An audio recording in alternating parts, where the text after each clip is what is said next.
fake. This check is fake. That's what the teller said. Loud enough for everyone in the lobby to hear, loud enough to make heads turn, loud enough to make the woman standing at the counter feel the weight of 30 strangers staring at the back of her head. She didn't flinch. She stood there, shoulders straight, purse still resting on the counter, the check still sitting exactly where she'd placed it. A rectangle of paper that had started this morning is nothing more than a promise. A transfer, a routine transaction she'd done 100 times before. But the teller was already waving someone over, already pointing, already performing for the crowd. I'm telling you, Todd, look at this font, look at this layout. Nobody prints business checks like this anymore. The man called Todd appeared from a side office. Mid-40s, blue tie, gold watch, the kind of smile that never reached his eyes. He took the check like it was evidence in a crime scene. Held it up to the light like that would do something. Like ink could lie. Where did you say you got this? The woman spoke. Quiet. Clear. I didn't say, but it's a valid cashier's check from a federally insured institution. Todd laughed. Not a real laugh. The kind of laugh you use to dismiss someone. To shrink them. To tell everyone watching that this person that's standing in front of you doesn't belong here. Ma'am, I've been in banking for 19 years. I know a fake check when I see one. He turned it over, pretended to study the back, pretended to be an expert in front of an audience that didn't know enough to question him. The woman said nothing. She just watched. And that silence made Todd uncomfortable, because people who fake checks don't stand still. They don't hold eye contact. They don't breathe slowly while their reputation gets shredded in public. But this woman did. $8,500, Todd said, reading the amount aloud, letting the number hang in the air. You walk in here, no appointment, no prior relationship with this branch, and you expect us to just hand over $8,500? I expect you to verify the check through standard procedures, she said, which you haven't done. The lobby got quieter. People were pretending to look at their phones, pretending to read deposit slips. But everyone was listening. Everyone was watching the tall black woman in the simple blazer and the white banker in the expensive tie. Todd looked at the check again. Then at her, then at the line of people behind her who were now actively avoiding eye contact. Step aside, please. Excuse me? Step aside. I need to help the next customer while we sort this out. She didn't move. I've been waiting 20 minutes, she said. You haven't verified anything. You haven't called the issuing bank. You haven't done your job. You've just decided this check is fake based on nothing. Todd's smile disappeared. Ma'am, I'm asking you nicely. Step aside. The teller behind him shifted her weight, looked at her computer screen, looked away again. She knew something wasn't right. You could see it in the way her fingers hovered over the keyboard without typing, in the way she kept glancing at Todd like she wanted to say something but didn't have permission. The woman picked up her purse, slow, deliberate. You're making a mistake, she said. The only mistake here, Todd said, is you thinking this bank was the right place to cash this. He said it loud, said it for the cameras in the ceiling, said it for the security guard by the door who was now paying attention, said it for every customer who would repeat this story to their friends tonight over dinner. The woman walked to the plastic chairs against the wall, sat down, pulled out her phone, and Todd thought he'd won. But here's what Todd didn't know. Here's what the teller didn't know. What the security guard didn't know. What every single person in that lobby failed to understand while they watched this woman get publicly humiliated over a piece of paper. That check wasn't fake. And that woman wasn't just a customer. Let me take you back about 3 hours before the lobby, before the crowd, before Todd decided to make an example out of someone he thought was beneath him. 6:15 in the morning. A small house at the end of a quiet street. The kind of neighborhood where the people wave at each other but don't really know each other's names. The woman, whose name is Diana, is sitting on her front porch, coffee in her hand, the morning paper unread on her lap. She's wearing slippers, old ones, worn at the heels, a robe that's been washed so many times the color is faded into something that doesn't have a name anymore. Her hair is wrapped in a silk scarf, no makeup, nothing fancy. She looks like everybody's grandmother. She looks like somebody who makes casseroles and knows your birthday and keeps hard candies in her purse for no reason. But Diana hasn't been anybody's grandmother for a long time. She's been something else entirely. She checks her phone. A message from her son, just 2 words. It cleared? She types back, going to find out. She finishes her coffee, goes inside, showers, dresses in a simple black blazer, white blouse, comfortable flats, no jewelry except her wedding ring, a thin gold band that hasn't left her finger in 34 years. Her husband gave her that ring. Her husband who used to be a firefighter. Her husband who ran into a burning building 12 years ago and never ran back out. The house remembers him. The walls remember him. The ceramic mug on the kitchen counter with the chipped gold letters that spell #1 teacher remembers him. He bought her that mug when she retired after 28 years of spelling tests and recess duty and children who called her mom by accident. 28 years. And what did she get for 28 years of shaping young minds? A pension that barely covered property taxes, a husband buried with full honors, and a son who grew up to be the kind of man who called his mother every single morning just to hear her voice. That son's name is Caleb, and this morning Caleb sent his mother a cashier's check for $8,500 because Diana's roof was leaking, because the contractor had been paid twice already for work he hadn't finished, because Caleb was tired of his mother worrying about money when she'd spent her whole life giving to everyone else. He told her to deposit the check and call him when it was done, just a routine transaction, nothing special. Except Diana didn't go to her normal bank. Her normal bank was 20 minutes in the wrong direction. She had an appointment with her hairdresser at 10, so she stopped at the branch on the corner, the one she'd driven past 100 times but never walked into. She walked in at 9:47. She took a number. She waited. And when the teller called her to the counter, Diana smiled, said good morning, placed the check down like it was nothing. Because to her it was nothing. Just a gift from her son. Just a roof. Just peace of mind. But the teller looked at the check, and something changed. Her posture shifted. Her eyes narrowed. She turned the check over, held it up, looked at the issuing bank's name, then at Diana, then back at the check. Who gave you this? Diana blinked. My son. And where does your son work? He's an attorney. The teller's face did something small, something quick, something that might have been fear or might have been judgment or might have been both. I need to call my manager. That's when Todd appeared. That's when the lobby became a stage. That's when Diana learned that $8,500 looks different depending on who's holding the check. 'Cause 3 customers came and went while Diana sat in that plastic chair. 3 white customers, 3 transactions. And every single one of them was handled with smiles and small talk and the kind of easy respect that people give to people they assume belong. One man deposited a check for $12,000, handwritten, sloppy, signed by someone whose name he couldn't pronounce. The teller didn't blink, didn't call Todd, didn't hold it up to the light like she was auditioning for a detective show. She just processed it, smiled, wished him a good day. A woman cashed a check for $900, no ID, no fingerprint, just a signature and a wave and a laugh about the weather. The teller didn't ask questions, didn't call a manager, didn't make her sit in the plastic chair of shame. Another man, older, gray hair, expensive shoes. He deposited a check for $25,000, and the teller actually said, "Congratulations, must be nice to be you." Everyone laughed, everyone except Diana, because Diana was still sitting in that plastic chair, still watching, still waiting for someone to do their job, still holding her phone in her lap with Caleb's message glowing on the screen. It cleared? She didn't text him back. She wanted to tell him what was happening, wanted to tell him that his check was being treated like a crime scene, wanted to tell him that his mother was sitting in a bank lobby being ignored because someone decided she looked like the kind of person who fakes things. But she didn't. Because Diana has spent 67 years learning when to speak and when to watch, and right now she was watching. Todd finally came back to the counter. The check was in his hand. He was holding it like it smelled bad, like he wanted to throw it away but needed an audience first. I made some calls. Diana stood up, walked back to the counter. Good. What did they say? The issuing bank confirmed the check number is valid. Diana nodded. So we're done here. But, Todd said, and he smiled again, that same smile, the one that didn't reach his eyes. The account the check is drawn on has a flag. Diana tilted her head. What kind of flag? I'm not at liberty to discuss internal security protocols. You just said you're not at liberty. That means there is no flag. You're making that up. The lobby went quiet again. Todd's face tightened. His jaw shifted. He looked at the security guard, looked at the teller, looked at the customers who were definitely not pretending anymore. Ma'am, I'm going to need you to lower your voice. My voice isn't raised, Diana said. And it wasn't. She was calm, steady, the same voice she used to settle the arguments between 4th graders, the same voice she used to tell her husband she loved him for the last time. I'm asking you a direct question. Is there a flag on that account or not?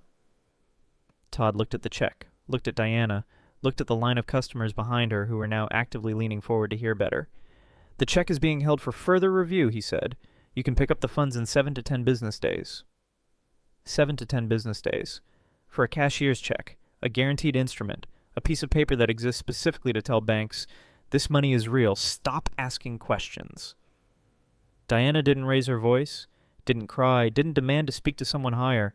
She just looked at Todd, looked at his gold watch, looked at his blue tie, looked at the sweat forming on his upper lip because he knew he was lying, and he knew she knew he was lying. You're going to explain this to my son, she said. Todd laughed again, that fake laugh. Ma'am, I don't answer to your son. You will. She walked out. The automatic doors opened. The sun hit her face. She walked to her car, got in, sat there for a long moment with her hands on the steering wheel. Then she called Caleb. He answered on the first ring. Mom, is it done? No, she said. It's not done. They're holding the check. The manager called it fake in front of everyone. Silence on the other end. The kind of silence that comes before something breaks. What's his name? Todd. I don't know his last name. The branch? She told him. Caleb didn't say anything for a long time. When he spoke, his voice was quiet, too quiet. The way people sound when they're deciding exactly how much damage they're about to do. Mom, go to your appointment. Get your hair done. Don't worry about anything. I'll handle this. Caleb, don't do anything crazy. I won't do anything crazy, he said. I'm just going to explain something to them. He hung up. Diana sat in her car for another minute. She knew that voice. She had heard that voice when Caleb was 15, and a teacher accused him of cheating on a test he'd studied 2 weeks for. She'd heard that voice when Caleb was 23 and a landlord tried to keep his security deposit for damages that didn't exist. That voice meant someone had made a mistake, and someone was about to find out exactly how big. Here's what Diana didn't know. Here's what Todd didn't know. Here's what the teller, the security guard, the branch manager, and every single customer in that lobby failed to understand while they watched Diana walk to her car with her head held high and her check still trapped behind a counter. Caleb wasn't just an attorney. Caleb was the general counsel for the holding company that owned 12 banks, including this one, including Todd's branch, including the teller's job, the security guard's pension, and every single dollar that moved through that building on any given day. Caleb didn't call the branch manager. He didn't call customer service. He didn't file a complaint or send an email or ask to speak to a supervisor. Caleb called the CEO, and here's what he said. There's a man named Todd at the downtown branch who just accused my mother of fraud in front of 30 people. He called an $8,500 cashier's check fake. He refused to verify it. He humiliated her. And then he told her to come back in 10 days. The CEO listened. The CEO didn't ask questions. The CEO knew exactly who Caleb was, knew exactly how much money Caleb's legal work had saved the company, knew exactly how many regulators Caleb had kept off their backs. I'll handle it, the CEO said. No, Caleb said. I will. He hung up, got in his car, drove to the bank, no sirens, no flashing lights, no dramatic music playing in his head. Just a man in a navy blue suit driving the speed limit to a place that was about to change forever. He parked next to his mother's car. She was still sitting there, still gripping the steering wheel, still staring at the bank like it had stolen something from her. Caleb knocked on her window. She rolled it down. Go get your hair done, he said. Caleb, Mom, trust me. She looked at him, looked at his face, looked at the calm in his eyes and the storm underneath. She started the car, drove away. Caleb walked into the bank. The automatic doors opened. The air conditioning hit his face. The smell of new carpet and old coffee filled his lungs. He walked to the counter. The teller smiled. Good morning. Welcome to... I need to speak to Todd.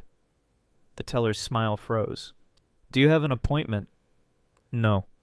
Todd is with a customer right now. If you'd like to take a number... Caleb leaned on the counter, not aggressive, not threatening, just present, just there, just impossible to ignore. The woman who was just here. The tall black woman. The one your manager accused of fraud. That's my mother. The teller's face went pale. Not slowly, not gradually. All at once, like someone had pulled a plug. I'll get Todd, she whispered. She disappeared into the back office. Caleb waited. The lobby was filling up now. People coming in for deposits and withdrawals and loan applications.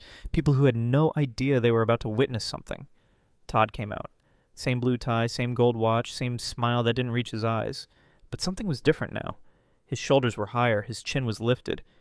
He'd already decided how this conversation was going to go. Sir, I understand you're concerned about your mother's transaction, but I can assure you our protocols were followed correctly. Caleb didn't say anything. Todd kept talking, because people like Todd always keep talking. They fill silence with words because silence feels like accusation. The check she presented had irregularities. Our system flagged it. I'm not at liberty to discuss the specifics, but I can tell you with complete confidence that we acted appropriately. Caleb still didn't say anything. Todd's smile wavered. Sir, I'm happy to provide you with the phone number for our corporate office. They can explain the process for disputing a hold. Caleb reached into his jacket pocket. Slowly, deliberately, he pulled out a small leather wallet. Not the kind you keep cash in, the kind you keep identification in, the kind that opens to reveal exactly who you are and what you're authorized to do. He placed it on the counter. Open, facing Todd. Todd looked down. His smile didn't just waver this time. It disappeared, completely. Wiped clean like a whiteboard, someone decided to erase in the middle of a sentence, because there, behind plastic, was a photo ID. And above the photo, in letters too small to read from a distance but impossible to miss up close, were the words General Counsel Regional Holding Group 12 banks including this one. Todd's mouth opened. Nothing came out. Caleb spoke. Quiet, clear. The same voice his mother used. The same voice that had calmed fourth graders and said final goodbyes. You accused my mother of fraud. In public. Without verification. You called an $8,500 cashier's check fake because you looked at her and decided she didn't belong here. Todd tried to speak, tried to explain, tried to do what people like Todd always do when their power gets flipped upside down. Sir, I didn't know. You didn't know what? That the check was real? You could have verified it in 30 seconds. You didn't. You didn't because you didn't want to. You wanted to embarrass her. You wanted to make an example of her. You wanted everyone in this lobby to see what happens to people who walk in here looking like her. The lobby was silent. Not the normal silence of people minding their own business. The silence of people realizing they just watched something terrible happen. The silence of witnesses who didn't speak up and now have to live with that. The security guard was staring at the floor. The teller was staring at her computer screen like it held the secrets of the universe. The customers were staring at Todd, and Todd was staring at the ID badge like it was a gun. I'm going to call the CEO, Caleb said. Right now, in front of you, and we're going to have a conversation about your employment. Todd's hands started shaking. Please, he said. Please, I have a family. I have children. I didn't mean... You meant every word, Caleb said. You just didn't think there would be consequences. He pulled out his phone, dialed, put it on speaker. The CEO answered on the second ring. Caleb. I'm at the downtown branch, standing in front of Todd, the manager who called my mother's check fake. A pause. Is he there now? He's here. Put him on. Caleb handed the phone to Todd. Todd took it like it was made of glass, held it to his ear. His face was gray now, not pale gray, the color of someone who just realized their career is over. Hello? The CEO's voice came through the speaker, loud enough for everyone to hear, loud enough for the security guard to hear, loud enough for the teller to hear, loud enough for every customer in that lobby to hear. Todd, your employment with this bank is terminated effective immediately. Security will escort you out. Your final check will be mailed to your address on file. Do not return to any branch. Do not contact any employees. Do not pass go. Do not collect $200. The line went dead. Todd stood there, holding the phone, staring at nothing. Caleb took his phone back, put it in his pocket, looked at Todd one more time. You should have verified the check, he said. Todd opened his mouth, closed it, opened it again. No sound came out. There was nothing left to say, nothing left to argue, nothing left to explain. The security guard walked over, quiet, professional. He'd been watching the whole time. Watching Diana get humiliated, watching Todd perform his little power show, watching him not doing anything because it wasn't his job to interfere. But now it was his job to escort. Todd, the guard said, let's go. Todd looked at the counter, at the check, at the empty space where his future used to be. He walked. The automatic doors opened. The sun hit his face, and the lobby exhaled. Not all at once, slowly, the way people breathe when danger passes, the way witnesses breathe when they realize they're not the ones being punished. The teller was crying now, silent tears running down her face. Not for Todd, for herself, because she knew. She'd known the whole time. Known that Diana didn't deserve any of it. Known that the check was probably real. Known that Todd was wrong. But she hadn't said anything. She'd just sat there, typing, smiling, pretending not to see. Caleb looked at her. She couldn't meet his eyes. He didn't say anything. Didn't need to. The silence was enough. The silence was everything. The silence was the weight of every moment she'd chosen comfort over courage. He walked to the counter, picked up the check, his mother's check, the one that had caused all of this. "I'll be depositing this at the main branch," he said, "and I'll be withdrawing every account this bank holds for my family, my firm, and every client I can reach before lunch." The teller nodded, still crying, still not looking at him. Caleb walked out. The automatic doors opened. The sun hit his face. He got in his car, called his mother. She answered on the second ring. "Mom, it's done." "What's done?" "Todd doesn't work there anymore." Silence on the other end. The kind of silence that comes after someone tells you something you can't quite believe. "Caleb, what did you do?" "I showed him who I was." Diana was quiet for a long time. When she spoke, her voice was soft worn, the voice of someone who's been tired for decades. "I don't want anyone to lose their job because of me." "He didn't lose his job because of you," Caleb said. "He lost his job because of him because he looked at a black woman with a real check and decided she was a criminal because he had the power to verify and chose to humiliate instead. Because he's been doing this for years, Mom. You just happen to be the one with a son who could stop him." Diana didn't answer. Caleb could hear her breathing, could hear the traffic in the background, could hear the world moving around her while she sat somewhere processing everything that had just happened. "I'm proud of you," she said finally. "I love you, Mom." "I love you too." They hung up. Caleb sat in his car for a long time, staring at the bank, at the automatic doors that had opened for his mother and then closed behind her like she didn't matter. He thought about every person who watched, every person who saw, every person who stayed silent. He thought about the teller crying at her desk, about the security guard looking at the floor, about the customers pretending to check their phones while a woman's dignity got shredded in public. He thought about his father, about the fire, about the last words they'd said to each other. "Take care of your mother." He had kept that promise, but today he'd done more than take care of her. Today he'd shown her that she mattered, that her dignity mattered, that the way people treat you in this world is not a reflection of your worth, but a reflection of theirs. He started the car, drove away. And behind him, the bank kept operating. The automatic doors kept opening, the teller kept crying, the security guard kept staring at the floor, but something had changed, something had shifted, because Todd was gone. And everyone who watched knew exactly why. They knew that the next time a woman walked into that lobby with a check that didn't look right, they'd think twice before staying silent. They'd think twice before assuming. They'd think twice before deciding who belongs and who doesn't. Or maybe they wouldn't. Maybe people like Todd exist everywhere. In banks, in stores, in offices, in schools. People who look at someone different and decide they're less. People who hold power they don't deserve and use it to hurt people who don't deserve it. But here's the thing. Here's the thing Todd learned too late. The people you disrespect might be connected to someone you can't afford to offend. The person you humiliate might have a son who owns your company. The woman you call a criminal might be the mother of the man who decides whether you have a job tomorrow. That's not revenge. That's not karma. That's just consequences. And consequences don't care about your gold watch, don't care about your blue tie, don't care about the 19 years you've spent building a career you can lose in 19 seconds. Consequences just show up. And when they do, all the performance in the world won't save you. Diana got her hair done. She sat in the chair while the stylist worked. She closed her eyes. She thought about her husband, about the mug with the chipped gold letters, about the 28 years she spent teaching children who didn't know how lucky they were to have someone who believed in them. She thought about Caleb, about the little boy who used to hold her hand crossing the street, about the man who just ended someone's career because that someone hurt her. She opened her eyes, looked at herself in the mirror. She didn't look different. Same face, same eyes, same lines around her mouth from a lifetime of smiling at children who needed to feel seen. But something felt different. Something felt lighter. Maybe it was knowing that someone stood up for her. Maybe it was knowing that this time, the person with power used it for good. Maybe it was just the simple relief of being believed. Her phone buzzed. A text from Caleb.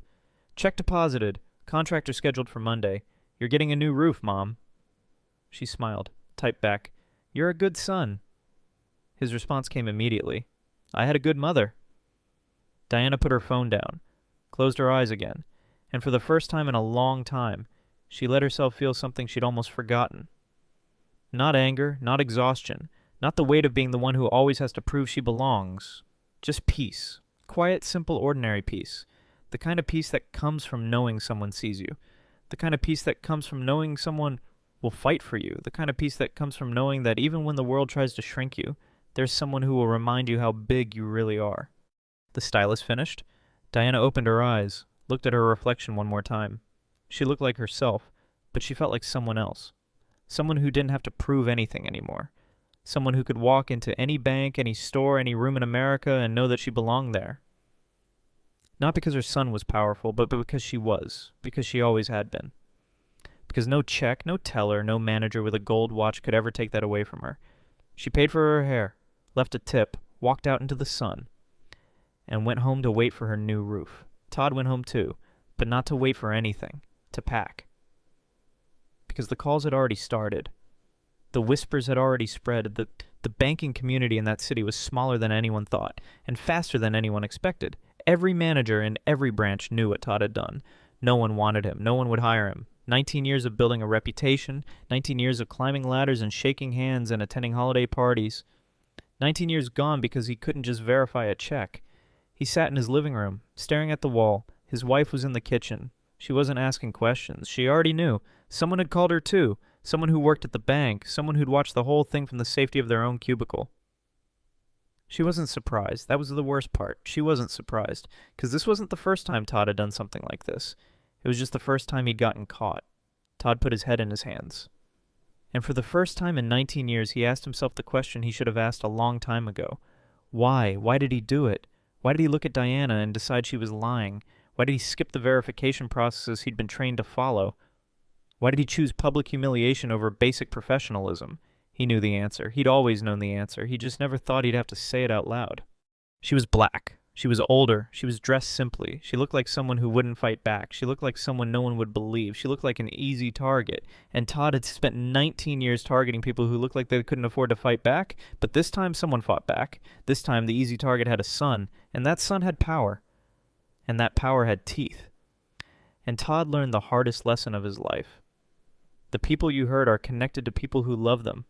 And love is stronger than fear. Love is stronger than power. And love will walk into a bank with no appointment and no weapon and no backup and destroy your entire career because you made someone's mother cry. That's what Todd didn't understand. That's what Todd could never understand. Because Todd didn't love anyone that way. Todd didn't have anyone who would do for him what Caleb did for Diana. And that more than anything else was why he lost. Not because he was wrong, but because he was alone. The teller quit the next day. She couldn't look at the counter without seeing Diana's face, couldn't look at the plastic chairs without hearing Todd's voice, couldn't look at her own reflection without wondering why she hadn't said something. She sent Diana a message on social media, found her through a mutual connection, someone who knew someone who knew someone. The message was long, rambling, apologetic. "I'm sorry," she wrote.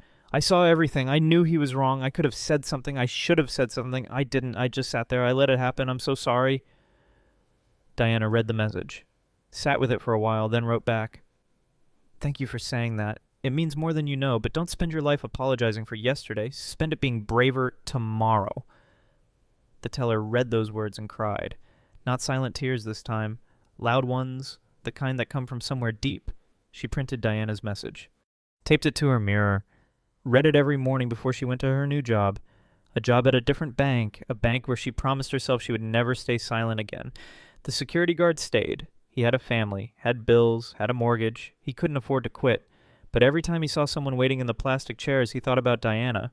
Every time he saw a manager raise their voice, he listened closer. Every time he saw someone being treated unfairly, he stepped closer. Not because he was brave, because he wasn't, because he hadn't been, and because he never wanted to feel that way again. The CEO called Caleb the next day, not to apologize, to thank him. "I should have known," the CEO said. "I should have seen what was happening in my own branches." Todd had complaints, multiple complaints, all of them from people who looked like your mother, all of them dismissed, all of them buried. Caleb didn't say anything. The CEO kept talking. "I'm implementing mandatory bias training. I'm auditing every branch for discrimination complaints. I'm creating a reporting system that doesn't go through branch management. I'm going to fix this." "Good," Caleb said. "But don't do it for me. Do it for the next Diana. The one who doesn't have a son, the one who walks into a bank with a real check and gets treated like a criminal because of the color of her skin." The CEO was quiet. "I will," he said. Caleb hung up. He didn't believe him. Not completely. But he believed enough to hope. And sometimes hope is all you have. Diana got her new roof. The contractor showed up on Monday, 8 men in hard hats and work boots. They worked for 3 days in the August heat, sweating, swearing, carrying shingles up ladders and nailing them into place. Diana brought them lemonade, sat on her porch and watched them work, thought about her husband, thought about the fire, thought about the way he used to come home smelling like smoke and sweat and something she could never name. She missed him. Every single day. But today, watching those men work on her roof, she felt him. Felt him in the sun, felt him in the lemonade, felt him in the quiet satisfaction of something finally being fixed. Her phone buzzed. Caleb. How's the roof? She looked up, looked at the new shingles, the clean lines, the way the afternoon light hit the wood. It's beautiful, she wrote back. Just like you, Mom. She smiled, put her phone down, watched the men work, and for the first time in 12 years she didn't feel like she was waiting for something to break. She felt like she was finally home. The check. The $8,500 cashier's check. It sat in Diana's account now, cleared, verified, real, just like it had been from the beginning, just like Diana had known it was, just like Todd should have known. But Todd didn't know because Todd saw what he wanted to see. And now Todd sees nothing. No job, no reputation, no future in the industry he spent 19 years building. He sits at home, stares at the wall, wonders where it all went wrong. But it didn't go wrong. It went exactly right. Because for one day, for one moment, for one perfect collision of power and consequence, the right person won. The person who deserved to win. The person who had been losing for 67 years. Diana, the teacher, the widow, the mother, the woman who sat in a plastic chair with her head held high while the world told her she didn't belong. She belonged. She always had. And now everyone knows. The bank changed. Not overnight, not completely, but something shifted. The plastic chairs were replaced. Someone in corporate decided they looked too much like punishment. Too much like waiting. Too much like everything that was wrong with the way they treated people. The tellers got new training. The managers got new oversight. The security guard got a new way of seeing. And somewhere in the corporate office, the CEO hung a framed photo on his wall. A photo of a woman. A black woman. A woman with a check in her hand and a blazer on her back and a look on her face that said, I've been here before. I'll be here again. But this time someone is watching. He didn't know her name. He never asked. But every morning he looked at that photo and remembered. Remembered that he almost lost everything because he didn't know what was happening in his own buildings. Remembered that the people who work for him are human. Remembered that the people who walk through his doors are human too. And humans deserve better. They always have. Diana still drinks coffee on her porch. Still waters her plants in worn slippers. Still keeps hard candies in her purse. She doesn't talk about what happened at the bank, doesn't tell the story at parties, doesn't use it to prove a point. She just lives, quietly, simply, exactly the way she always has. But sometimes when she walks past a bank, she looks inside. Not with fear, not with anger, just with curiosity. Wondering who's sitting in the plastic chairs today, wondering who's being told their check is fake, wondering who's about to find out that the person they're humiliating has someone who loves them, someone who will fight for them, someone who will show up. Because that's the thing about love. It doesn't need a badge, doesn't need a title, doesn't need a navy blue suit and a leather wallet. It just needs to show up. And when it does, everything changes. Caleb still calls his mother every morning, still tells her he loves her, still asks about the roof and the garden and the neighbor's cat that keeps getting into her trash. He doesn't talk about the bank, doesn't talk about Todd, doesn't talk about the look on that man's face when he realized his career was over. He doesn't need to. He knows his mother knows she knows what he did, knows she knows why. No, she knows that he would do it again, 100 times, 1,000 times, every single time. 'Cause that's what you do for the people you love. You show up, you fight, you win, and then you call them in the morning to ask about the weather. The end. But not really. Because stories like this don't end. They echo, they ripple, they spread through communities and families and bank lobbies and corporate offices. They become warnings, they become lessons, they become the thing people remember when they're about to treat someone like they don't matter. So here's the question. The question Diana never asked, but the one that's been sitting in the back of your mind since the beginning. What would you have done if you were in that lobby, if you saw a woman being humiliated for no reason, if you knew the person in charge was wrong? Would you have said something? Would you have stood up? Would you have been the one to break the silence? Or would you have looked at your phone, pretended not to see, walked away and told yourself it wasn't your problem? Think about it. Really think about it. Because someday you'll be in a lobby somewhere. Someday you'll watch someone being treated like they don't matter. And you'll have a choice, the same choice the teller had, The same choice the security guard had. The same choice every single person in that lobby had. And when that day comes, remember Diana. Remember the plastic chairs. Remember the check that wasn't fake. And remember that silence has a sound. It sounds like crying. It sounds like shame. It sounds like the question you ask yourself when you get home and can't fall asleep because you know you should have done something. Be braver tomorrow. That's what Diana said. Be braver tomorrow. Don't wait for tomorrow. Be braver today. Subscribe if you believe that one person can make a difference. Subscribe if you believe that dignity matters. Subscribe if you believe that the people you love deserve someone who will fight for them. And next time you're in a lobby, a store, a school, a workplace, and you see someone being treated like they don't belong, open your mouth. Say something. Be the person who shows up. Because that's how change happens. Not with one phone call from a powerful son, but with 1,000 small choices from ordinary people who decide that today they won't stay silent. Diana's getting her mail right now, walking down her driveway in worn slippers, smiling at a neighbor, living her life. But somewhere out there, someone is sitting in a plastic chair. Someone is holding a check that isn't fake. Someone is waiting for someone to believe them. Be that someone. Be the witness who speaks. Be the stranger who helps. Be the person who turns a lobby full of silence into a room full of justice. Because that's the real story here. Not revenge, not karma, not corporate consequences, but the simple, radical, world-changing act of seeing someone. Really seeing them. And deciding they matter. Diana mattered. And now, so do you.